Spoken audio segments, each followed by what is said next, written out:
والسلام على أشرف الأنبياء والمرسلين وعلى آله الطيبين الأطهرين لا سيما بقية الله في الأرضين روحي وأرواح العالمين له الفدا واللعنة الأبدية على أعدائهم من الآن إلى قيام يوم الدين. أما بعد فقد قال الله تبارك وتعالى في كتابه المجيد وفرقانه الحميد وقوله الحق. أعوذ بالله من الشيطان الرجيم. بسم الله الرحمن الرحيم. إن الذين آمنوا والذين هادوا والنصارى والصابئين من آمن بالله واليوم الآخر وعمل صالحا فلهم أجرهم عند ربهم ولا خوف عليهم ولا هم يحزنون. سلسلے تفاسیر قرآن الحمدللہ ہماری گفتگو آیت نمبر 62 سورہ بقرہ میں پہنچی ہے اور مسلسل گفتگو کا جو عنوان تھا وہ بنی اسرائیل تھا اور بہت سے واقعات بیان ہوئے، بنی اسرائیل کی حالتیں بیان ہوئی. بنی اسرائیل کے بارے میں قرآن مجید نے بہت سے راز سے پردہ اٹھایا، بنی اسرائیل کی نالائقیاں بیان ہوئیں اور انبیاء کے مقابلے میں ان کی کوتاہیاں بیان ہوئیں. یہ سلسلہ جاری ہے اور آگے بھی اس آیت جو 62 نمبر آیت جس کی تلاوت کی ہے، اس کے بعد بھی یہ سلسلہ جاری رہے گا بنی اسرائیل کے بارے میں. لیکن درمیان میں آج کی جو آیت ہے وہ آیت ایک حقیقت کا بیان کرنے کے لیے ہے، ایک ضابطہ ہے جس کو بیان فرما رہا ہے خداوند متعال. بنی اسرائیل کا تذکرہ ہو رہا ہے اور بعد میں بھی تذکرہ ہے، لیکن بیچ میں ایک ضابطہ بیان ہو رہا ہے جس کا تعلق ہر نبی سے ہے اور ہر نبی کی امت سے ہے. جس کا تعلق ایسا نہیں کہ امت محمدی صلی اللہ علیہ وآلہ وسلم سے صرف،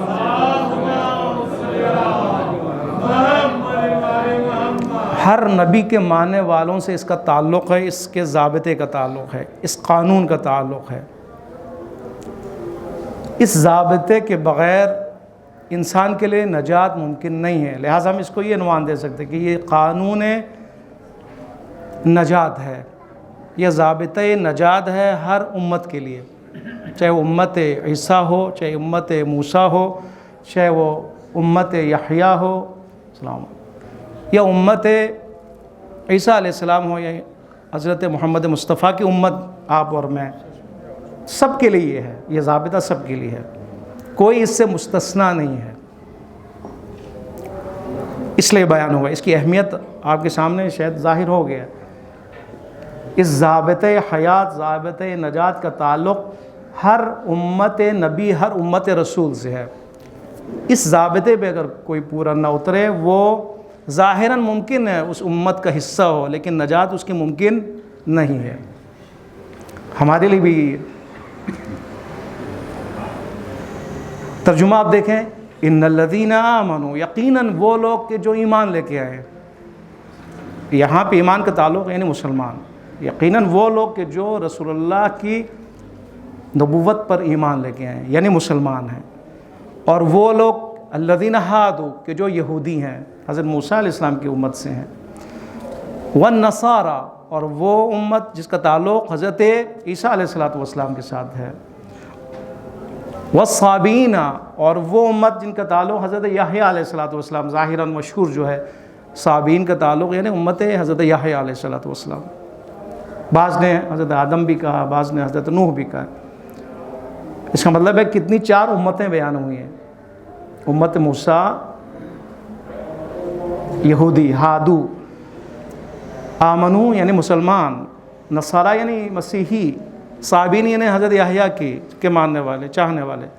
سب کے لیے جو ضابطہ بیان ہو رہی ہے من آمن باللہ، یعنی ان 4 میں سے جس کا تعلق جس بھی نبی سے ہو، جس بھی امت سے ہو، جس امام سے ہو، یعنی جس رسول سے ہو، اس کے لیے کیا ضروری ہے، اس کی نجات کے لیے کیا ضروری ہے؟ من آمن باللہ والیوم الآخر، جو جس امت کے ساتھ، جس نبی کے ساتھ، جس رسول کے ساتھ تعلق رکھتے ہیں اب بیان ہوگا اس سے کیا مراد ہے، آئے اس زمانے میں بھی یہ مراد ہے یا نہیں ہے۔ ایک شبہ ہے جو لوگوں کے اذہان میں، اور بہت سے مفکرین جو غربی ہیں انہوں نے اس کو بیان کیا اور اچھالا ہے اس کو اپنے فائدے کے لیے۔ ہر امت، ہر نبی کا ماننے والا اگر وہ اللہ پر ایمان رکھتا ہو، اگر وہ آخرت پر ایمان رکھتا ہو، کافی نہیں ہے وَعَمِلَ صَالِحًا، اگر وہ عمل صالح انجام دے رہا ہو، یہ شرط ہے، یہ ضابطہ ہے، سب کے لیے ضابطہ ہے۔ ایسا نہیں کہ کوئی کہ ہم حضرت عیسیٰ علیہ السلام کے ماننے والے ہیں اور آج جو ہے وہ کسی بھی دین کے قائل نہ ہو، یہ نہیں ہو سکتا۔ آج یہی ہے مسیحیت کا جو حشر ہوا یہی ہے، یعنی ہر چیز ہے لیکن سوائے تعلیم کے جو حضرت عیسیٰ علیہ السلام نے ان کو دی ہے۔ اس طرح باقی بھی اسی طرح ہے، اکثر مسلمان ایسے ہیں، ان کی یہی حالت ہے، سب کچھ ہے لیکن ایمان نہ مضبوط ہے، ایمان کی کمزوری، عمل میں فیل، عمل میں کمزور۔ اسی لیے آپ دنیا کی حالت دیکھ رہے ہیں، عرب کنٹریز کون ہیں؟ سارے مسلمان ملک ہیں۔ باقی ملک دیکھیں، پاکستان کی حالت دیکھیں، مسلمان ملک ہے، اکثریت مسلمانوں کی ہے، لیکن حالت زار ان کا قابل ذکر بھی نہیں ہے، اتنی بری حالت ہے۔ وجہ کیا؟ وجہ یہ ضابطے میں عمل نہیں ہوا، اس قانون پہ عمل نہیں ہوا۔ وہ قانون کیا؟ قانون نجات ہے، اس پہ عمل نہ ہو تو یقیناً آپ بے شک رسول اللہ کی امت سے بھی تعلق ہو، آپ اور میں نجات نہیں پا سکیں گے۔ زبانی خرچ سے نجات ممکن نہیں ہے۔ ایمان باللہ والیوم الآخر ضروری ہے، ساتھ عمل صالح کی ضرورت ہے۔ نہیں ہو سکتا کہ ایمان باللہ ہو، عمل صالح نہ ہو، نجات ممکن نہیں ہے۔ عمل صالح ہو لیکن ایمان نہ ہو، پھر بھی نجات ممکن نہیں ہے۔ دونوں کو ہونا ضروری ہے، دونوں کا ہونا ضروری ہے۔ یعنی ایمان بھی مضبوط ہو اللہ پر، اللہ کے رسول پر، آخرت پر، امامت پر ایمان پختہ ہو، اور اس کا نتیجہ کیا نکلے؟ عملی میدان میں صالح عمل انجام دیتا ہوا نظر آئے، پھر ہے اس کے لیے نجات، ورنہ نجات ممکن نہیں ہے۔ ہمارے یہاں پہ بھی رشتہ داری نہیں ہے، یعنی خداوند متعال کے ساتھ کوئی کہہ سکتے ہیں کہ میں خاص رشتہ ہے میرا خداوند متعال کے ساتھ، جس طرح سورہ جمعہ میں تلاوت ہوئی ہے کہ وہ لوگ جو کہتے ہیں یہودی کہ ہم جو ہے اولیاء، اگر تم اولیاء ہو، خاص خدا کے دوست ہو، خاص خدا کے ساتھ رشتہ، تو تم موت کی تمنا کرو، پتہ چل جائے گا کیسا رشتہ تمہارا خدا سے۔ خود جس کے ساتھ رشتہ ہو، مضبوط ہو، تعلق ہو، اس کے بعد جانے کا دل کرے گا نا، بس موت کی تمنا کرو، پتہ چل جائے گا کیا رشتہ ہے۔ یہ وہ لوگ ہیں کہ جو اس ضابطے سے ہٹ چکے ہیں، جنہوں نے کہا کہ عیسیٰ خدا کا بیٹا ہے، خدا کو باپ مان لیا اور عیسیٰ علیہ السلام کو بیٹا مان لیا، رشتہ ایک بنا لیا، اور بعد میں کہا کہ ہم بہترین امت ہے، بس صرف عیسائی ہیں جو سب سے افضل ہے، برتر ہے۔ یہودیوں نے بھی یہ کہا نا، یہودیوں نے ہم سب سے افضل اور برتر ہیں، ہمارے سوا کون ہے؟ آج آپ دیکھیں یہودیوں میں تبلیغی نظام ہے ہی نہیں ہے، اسلام میں ہے، اور مسیحیت میں تبلیغ آپ کو نظر آئے گی، مسیحیت میں بڑھ کر ہے اسلام سے۔ لیکن آپ یہودی اس میں جائیں، یہودی سوسائٹی میں جائیں، وہاں پہ کسی کو اجازت نہیں ہے کسی مسلمان کو وہ یہودی ہوں، کسی عیسائی کے لیے اجازت نہیں ہے کہ وہ یہودی بن جائے، ان کے اپنے لیے خاص ہے۔ یہودی یہودیوں کے لیے بس، کوئی نہ داخل ہو سکتا ہے نہ خارج ہو سکتا ہے، خاص انہوں نے اپنا ایک بنایا ہوا ہے، اپنا ایک شخصیت بنائی ہوئی ہے، اپنا ایک دین بنایا ہوا ہے جو خاص ان کے لیے، کسی کے لیے بھی نہیں ہے وہ۔ تو یہ رشتہ داری ہے نا، یہ خدا کے ساتھ، یہ بھی ضابطے سے نکلے ہوئے، اس قانون سے نکلے ہوئے۔ اور وہ مسلمان کے جو حتیٰ کہ وہ مسلمان جو شیعہ کہلاتے ہیں، اور جنہوں نے خاص طور پر پروردگار عالم سے کہتے ہیں کہ رشتہ جوڑ دیے اہل بیت کے ساتھ، کہ اہل بیت کے ہم ماننے والے ہیں، پس اب پکا رشتہ، جو مرضی کرو، نماز پڑھنا پڑھو، حرام کام انجام دینے دو، اس لیے کہ ہمارا تعلق حسین سے، شافع ہیں، شفاعت کرنے والے، بس ماتم کرو، آنسو بہاؤ، سارے گناہ معاف ہو جائیں گے۔ نہیں ہے، اس ضابطے کے خلاف ہے یہ۔ ایمان، مضبوط ایمان، خدا پر ایمان، آخرت پر ایمان، اور اس کے بعد عمل صالح۔ عمل صالح، اگر کسی کا عمل صالح نہیں ہے اور وہ کہیں کہ میں با ایمان ہوں، یعنی جھوٹا ہے وہ شخص، جھوٹا شخص ہے وہ، اس لیے کہ عمل صالح وہ میوہ ہے، وہ فروٹ ہے کہ جس نے ایمان کے درخت پہ اپنے آپ کو ظاہر کرنا ہوتا ہے، ٹھیک ہے نہیں ہے؟ جب پھول ہو اور جب پھل ہو تو کیا ظاہر ہوتا ہے؟ جڑیں مضبوط ہیں اس کی۔ اگر آپ کو پتے سوکھے ہوئے نظر آئیں تو کیا آپ اس سے نتیجہ نکالتے ہیں؟ جڑیں اس کی کھوکھلی ہو چکی ہیں، سڑ چکی ہے، گل چکی ہے۔ یہ فروٹ اور یہ میوہ اور یہ اس کے پتے سرسبز، اس کے سرسبز تنے، مضبوط جڑیں، مضبوط اس کا ظاہری شکل، اس کے اوپر کھلے ہوئے پھول، یہ ہمیں بتائیں گے کہ اس کی جڑیں کتنی اچھی ہیں اور مضبوط ہیں اور کتنا مستحکم ہے۔ نہیں ہو سکتا نا نماز چھوڑ دے کہ میں مومن ہوں، ایماندار ہوں، مومن ہوں، یہ نہیں ہو سکتا۔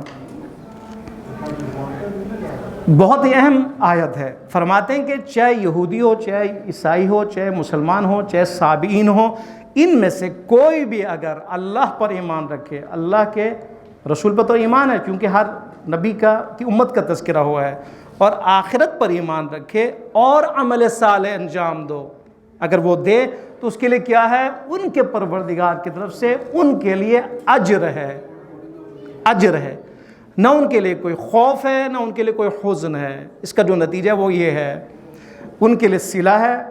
پس اگر اس ضابطے پہ عمل نہ ہو تو صلہ نہیں ہے، اجر نہیں ہے، اجر نہیں ہے تو نجات نہیں ہے۔ نجات کا تعلق صلے سے ہے، اجر سے ہے، خدا جو دے رہا ہے ثواب اس سے ہے۔ ہمارا جو بہشت اور ہمارا جو درجہ بلند ہو رہا ہے ایک مسلمان اور ایک مومن کا، تو کس وجہ سے؟ اس صلے کی وجہ سے۔ آپ نے نماز پڑھی، اس میں ہزاروں آپ کے لیے ثواب اور اجر ہے۔ آپ نے تسبیح زہرا سلام اللہ علیہا آپ نے پڑھی، 1000 مستحب نمازوں کا آپ کو ثواب ملا ہے، اصل صلہ ملا ہے، اجر ملا ہے آپ کو۔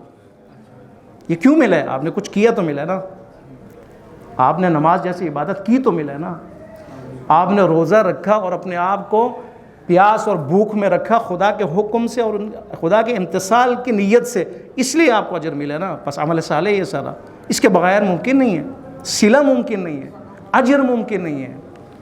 پس اگر جو بھی انسان اس ضابطے پر عمل کرے، اس قانون پر عمل کرے، قانون کون سے ہیں؟ ایمان مضبوط، عمل صالح اس کے ساتھ ہو۔ اگر یہ دونوں ہو تو اس کے لیے کیا ہے؟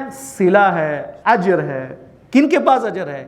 ان کے پروردگار کے پاس اجر ہے۔ بس یہاں سے بھی ثابت ہوتا ہے کوئی اور اجر نہیں دے سکتا خدا کے بغیر، خدا کے علاوہ اجر کوئی نہیں دے سکتا، صرف خدا اجر دیتا ہے۔ فَلَهُمْ أَجْرُهُمْ عِنْدَ رَبِّهِمْ، ان کے لیے اجر ہے، ان کے لیے اجر ہے، ان کا اجر ان کے پروردگار کے پاس۔ وہ پروردگار اپنی طرف سے آپ کو اجر دے گا۔ کیوں اجر دے گا؟ کیونکہ آپ نے ضابطے اور قانون پہ عمل کیے، کیونکہ آپ دیندار ہو، آپ کے پاس ایک دین ہے، چاہے دین موسوی ہو، دین عیسوی ہو، دین یحییٰ ہو، دین محمد مصطفیٰ صلی اللہ علیہ وآلہ وسلم ہو، اجر ملے گا، اجر ملے گا۔ آپ کے ذہن میں سوال ہونا چاہیے، یہاں سے ایک شبہ وارد ہوا اور اشکال کرنے والوں نے اشکال کیا۔ اس سے تو یہ پتہ چل رہا ہے 62 نمبر آیت سے کہ اس کا مطلب ہے ضروری نہیں کہ انسان مسلمان ہو۔ یقیناً وہ لوگ کہ جو ایمان لائے یعنی مسلمان، وہ لوگ کہ جو عیسیٰ ہیں، حضرت عیسیٰ سے تعلق رکھتے ہیں، موسیٰ سے تعلق رکھتے ہیں، حضرت یحییٰ سے تعلق رکھتے ہیں، ان میں سے کوئی بھی اللہ پر ایمان رکھے، آخرت پر ایمان رکھے، اس کے لیے کیا اجر ہوا، اس کے لیے اجر ہوا، اس کے لیے خوف بھی نہیں ہے، حسن بھی نہیں ہے۔ اس کا مطلب ہے کہ ضروری نہیں کہ آپ مسلمان ہو، نعوذ باللہ، کسی بھی دین پہ آپ رہ سکتے ہیں، کیونکہ جو بھی اپنے دین پر قائم ہو اس کے لیے اگر یہ ضابطے پہ عمل ہو رہا ہو تو اس کا مطلب ہے اس کے لیے اجر ہے ان کے پروردگار کی طرف سے۔ اب خوف بھی نہیں ہے ان کے لیے، حزن بھی نہیں ہے۔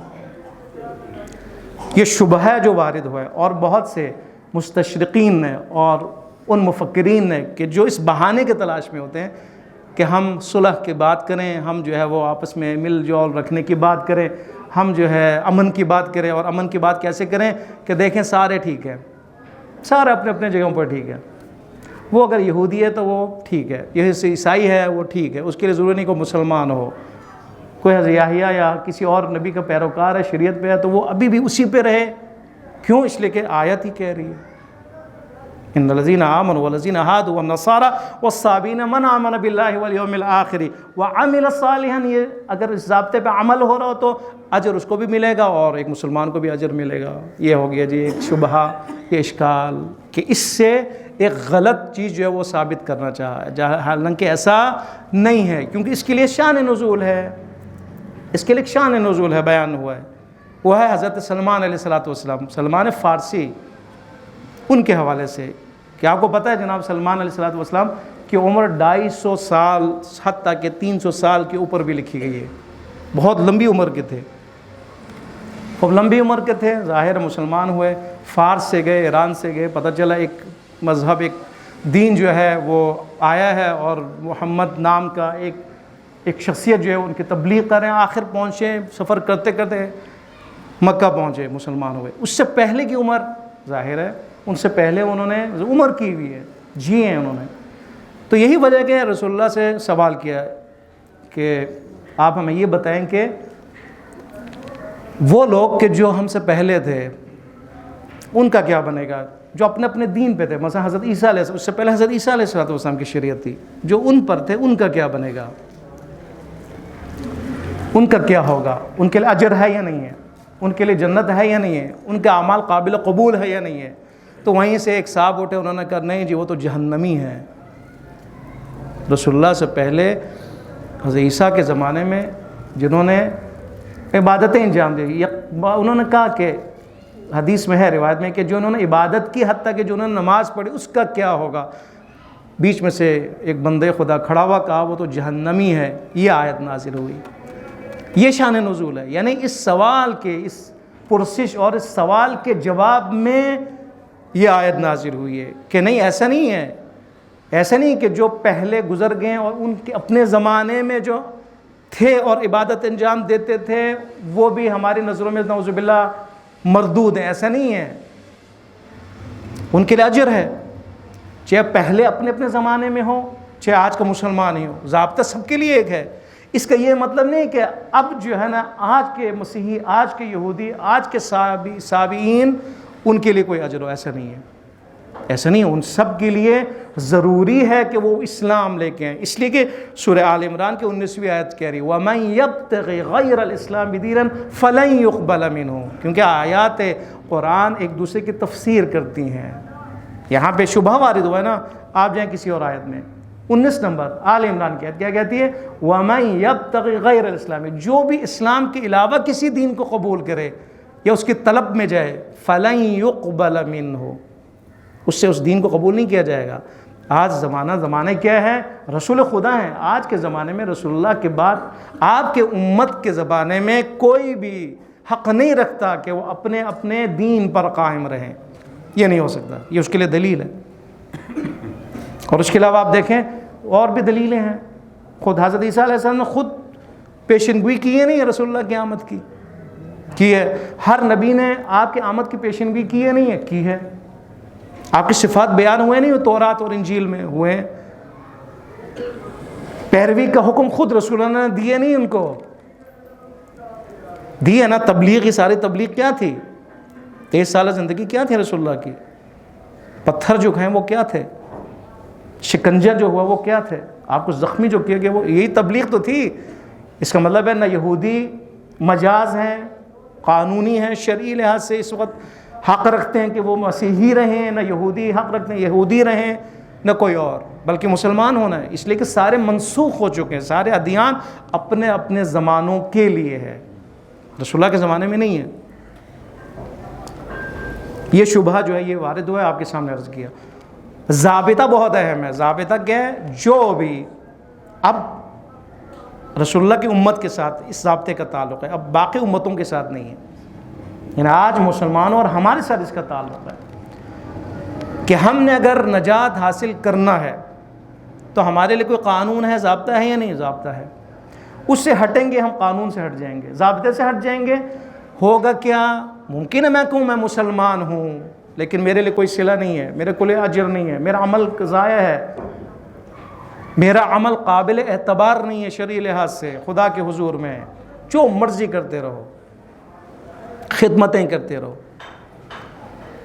کہ جو ملحد ہیں، جو اصلا دین کو قبول نہیں کرتے، وہ تو پٹری سے نکلے ہوئے نا،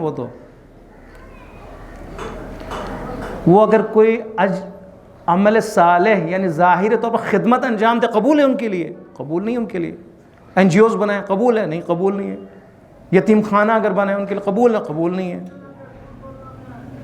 الخدمت کوئی بھی فورس یا کوئی بھی آرگنائزیشن اگر وہ بنائے قبول ہے، قبول نہیں ہے. کیوں قبول نہیں ہے؟ اس لیے کہ اصلاً اس قانون میں داخل ہی نہیں ہے، وہ اصل ایمان نہیں ہے ان کے لیے. جو بے ایمان ان کے لیے کیا ہے، جو ملحد ہے ان کے لیے کیا ہے؟ اجر ہے، اجر نہیں ہے. کچھ بھی کریں اجر نہیں ہے. جو مسلمان ہیں، فاسق ہیں، منافق ہیں، ان کے لیے کیا ہے؟ ان کے لیے بھی اجر نہیں ہے اجر، کیونکہ خدا کے لیے نہیں ہے، ریا کے لیے وہاں پہ، فساد کے لیے وہاں پر. مسجد زرار بنا، مسجد والوں نے بنایا، رسول اللہ نے حکم دیا اس مسجد کو گرا دو. آپ کہیں گے مسجد بنایا تھا، وہ مسجد بنائے. فاسق مسجد کیوں بناتا ہے؟ آج کل دیکھیں پاکستان میں جو مسجدیں کچھ بنتی ہیں، آپ کے اسلام آباد میں بھی، فتنے کا مرکز، فتنے کا ذریعہ.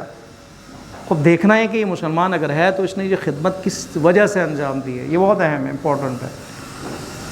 اس کے پیچھے راز کیا ہے، اس کا فلسفہ کیا ہے، اس کی وجہ کیا ہے یہ انجام دینے کا، یہ کیا کرنا چاہتا ہے، اس کا غرض کیا ہے، اس کا مقصد کیا ہے، یہ سارا دیکھنے کی ضرورت ہے. لہٰذا ہم اتنے سادے نہ بنیں کہ کوئی بھی عمل کرے تو آپ فوراً اس کے شیفتہ ہو جائے. نہیں، ضرورت نہیں ہے.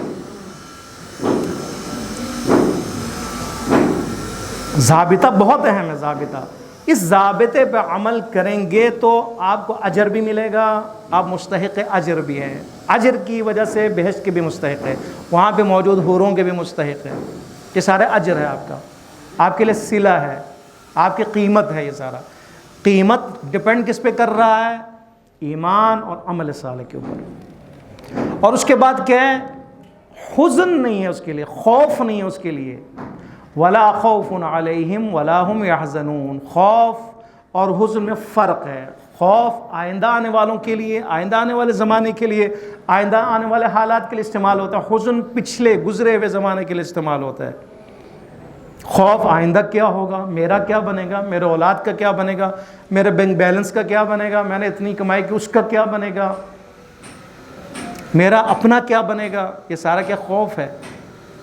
اور میں نے پیچھے جو کیا اس کا کیا ہوگا، میں نے جو غلطیاں کی اس کا کیا ہوگا، جو کرپشن میں نے کی اس کا کیا ہوگا، لوگوں کو جو میں نے دھوکہ دیا اس کا کیا ہوگا. ہاں، اس میں ملحد بھی شامل ہے، فاسق مسلمان بھی شامل ہے، منافق بھی شامل ہے.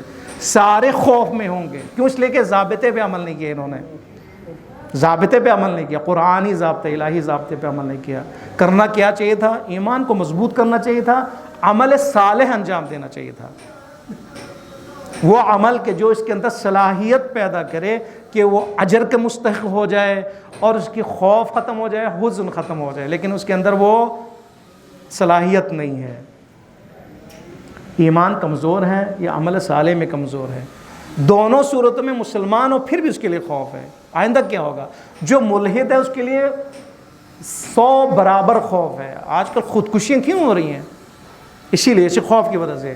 وہ ملحد جو بے دین ہے، جس کو نہ خدا کا پتہ، نہ خدا کی معرفت، نہ آخرت کا پتہ، آخرت کی معرفت. وہ کون سے انسان ہے؟ وہ انسان ہے کہ جو یہ سمجھتے ہیں کہ ہماری زندگی ابس ہے، ہم نے ختم ہونا ہے، آخر میں گڑھا ہے ہمارے لیے، یا ہمیں جلا دیا جائے گا یا ہمیں گڑھے میں اتار دیا جائے گا. بس اس سے علاوہ تو نہیں ہے نا ان کے لیے. زندگی بہت خوبصورت گزری، بڑا مالدار تھا، بہت گاڑیاں تھیں، بڑی بیویاں تھیں، کیا تھی، سب کچھ تھا، آرام، ظاہراً سکون بھی تھا. لیکن اب کیا ہوگا؟ اب کہاں جائے گا؟ مرنا ہے. مر کے کیا؟ کچھ بھی نہیں آگے. ختم، زندگی ختم. جس کو کیا کہتے ہیں؟ میٹرلزم کہتے ہیں. میٹرل ذہن کا انسان، مادی ذہن کا انسان جو کہتا ہے یہی دنیا ہے، اس کے علاوہ کچھ بھی نہیں ہے. مرنا ہے، اس کے بعد ہماری نابودی ہے، کچھ بھی نہیں ہے آگے. اب یہ خوف نہیں کھائے گا تو اور کون کھائے گا؟ یہ حزن بھی رکھے گا گزرے ہوئے اعمال پر، آئندہ آنے والے زمانے کے بارے میں یہ خوف بھی رکھے گا. یہ خداوند متعال کیا چاہتا ہے کہ یہ انسان بے خوف زندگی گزارے، حزن کے بغیر زندگی گزارے، عالی زندگی گزارے، قیمتی زندگی گزارے، مقصد کے ساتھ زندگی گزارے. کب ہے؟ جب ضابطے پر عمل ہو. ضابطے پر عمل ہوگا تو صلہ بھی ہے، اس کے بعد اس کا خوف بھی ختم ہے. خوف کیوں ختم ہے؟ اس لیے کہ آگے میرے لیے ایک زندگی ہے طولانی. خوف اس لیے ختم نہیں کہ آگے ہے ہی نہیں خوف. خوف اس لیے نہیں ہے کیونکہ آگے تو وسیع ایک دنیا ہے، عالم ہے، اس لیے خوف ختم ہے. اس کے لیے گڑھا ہے، لیکن انسان کے لیے کیا ہے؟ عالم وسیع ہے. اس کے لیے عالم برزخ ایک ایسا عالم جو اس دنیا سے ہٹ کر ہے. کہا جاتا ہے نا، یہ انسان جب یہ بچہ ہے، جب یہ ماں کے رحم میں ہے تو یہ بڑا وہ سمجھتا ہے بہت عجیب و غریب عظیم دنیا میں وہ بس رہا ہے، وہاں پہ وہ پی رہا ہے، ہل رہا ہے، حرکت اس کی ہے، سب کچھ ہے، غذا کا بھی بندوبست ہے۔ جب باہر آتا ہے تو وہ کہتا ہے وہ کاش میں پہلے آ جاتا، یہ تو بڑی وسیع ہے، یہاں تو ہر چیز ہے، یہاں پہ ماں بھی نظر آ رہی ہے، یہاں تو باپ بھی نظر آ رہا ہے، وہاں پہ تو کوئی بھی نظر نہیں آ رہا تھا، یہاں پہ میں بالکل محدود تھا۔ یہ ہے وسیع عالم، لیکن اس کے بعد یہی حالت ہے۔ ہم یہاں کیا کر رہے ہیں؟ دنیا ہے، سب کچھ ہے، ماشاءاللہ، گھر ہے، مارکیٹ ہے، ایک شہر ہے، ایک دیہات ہے، ماں باپ یہاں پہ، سب کچھ ہے۔ اب وہاں پہ کیا ہے؟ وہاں پہ اس سے بھی بڑھ کر ہے، اس کے لیے کیا خوف ہو سکتا ہے؟ جس مومن کی سفر کا جو ابتدا امیر المومن کی زیارت سے ہو، اس کے لیے کیا خوف ہو سکتا ہے؟ روایت میں ثابت ہے نا کہ ہر انسان، خاص طور پر مومن کی زیارت امیر المومنین سے ہوگی، ائمہ اطہار سے ہوگی، حالت احتضار میں، نہ کہ موت کے بعد، حالت احتضار میں، جب موت قریب ہو، اس کو پتہ چل رہا ہو کہ موت آ رہی ہے، تو وہ دیکھتا ہے کہ ائمہ تشریف لا رہے ہیں، امیر المومنین استقبال کے اندر تشریف لا رہے ہیں، حضرت زہرا تشریف لا رہی ہے۔ اس کے لیے کیا خوف ہے؟ اس کے لیے خوف نہیں ہے، اس کے لیے زیارت ہے۔ جس سفر کی ابتدا زیارت ائمہ سے ہے، اس کے لیے کیا خوف ہے؟ ہم یہاں پہ شوق ہمارا کیا ہے؟ ہم زیارت پہ جائیں، خوف موت سے پہلے زیارت ہے، اس کے لیے کیا خوف ہے؟ اس کے لیے کیا حزن ہے کہ جس نے پہلے ممکن ہے غلطیاں کی ہوں، توبہ کی اس نے، اس کے لیے کیا حزن ہے؟ جس کے شافع ائمہ اطہار علیہ الصلوۃ والسلام ہوں، ان کے لیے کیا حزن ہے؟ میدان محشر میں حضرت زہرا روایت میں 70 سال جہنم کے دروازے پہ کھڑی ہوں گی اس انتظار میں کہ شاید کوئی شیعہ ہے، ان کو بچاؤں میں، ہاں، بچانے کے لیے کہ میرے بیٹے کا عزادار تھا، آنسو آنے والا تھا، انتظار کریں گے وہاں پہ کہ ایسا نہ ہو کہ کوئی چلا جائے جہنم میں، بچانا ہے۔ ان کے لیے کیا حزن ہے اور ان کے لیے کیا خوف ہو سکتا ہے؟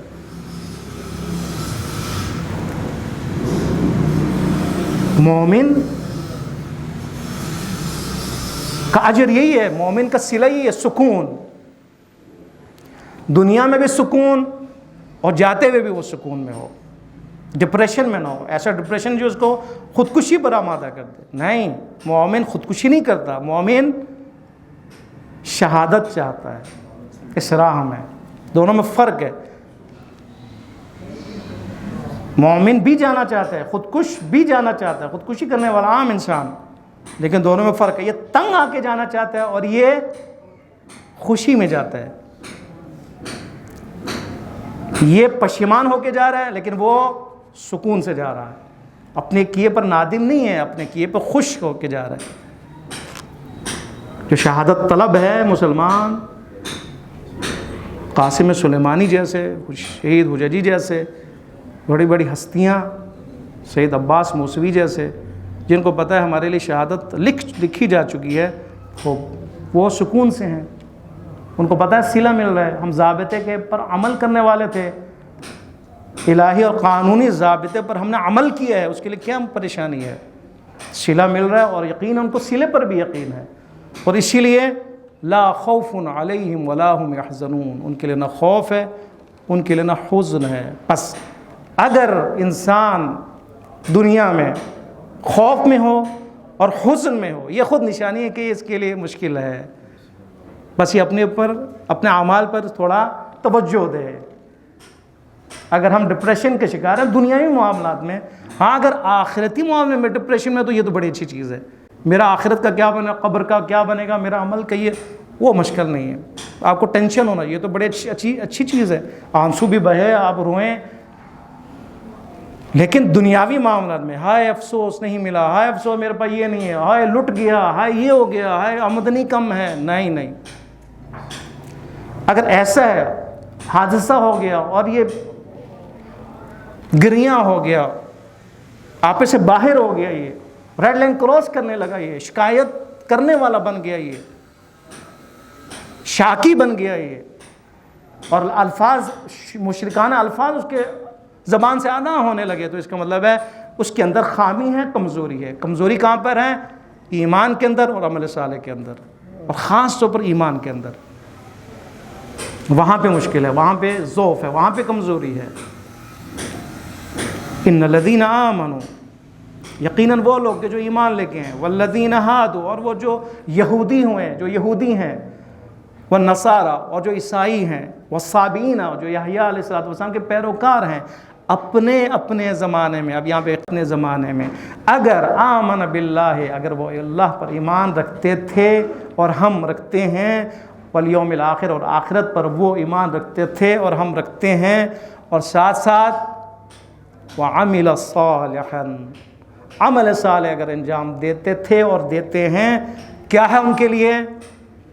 فلہم، ان کے لیے ہے، اجرہم، ان کا اجر، دیکھیں ان کے لیے ان کا اپنا اجر، انہوں نے خود کچھ کیا تو ان کو اجر مل رہا ہے، کن کے پاس ہے؟ عند ربہم، ان کے پروردگار کی طرف سے۔ کتنا عظیم ہے وہ پروردگار کے جو اجر دے رہا ہے بغیر کسی، خدا کو کیا ضرورت ہے اجر دینے کی؟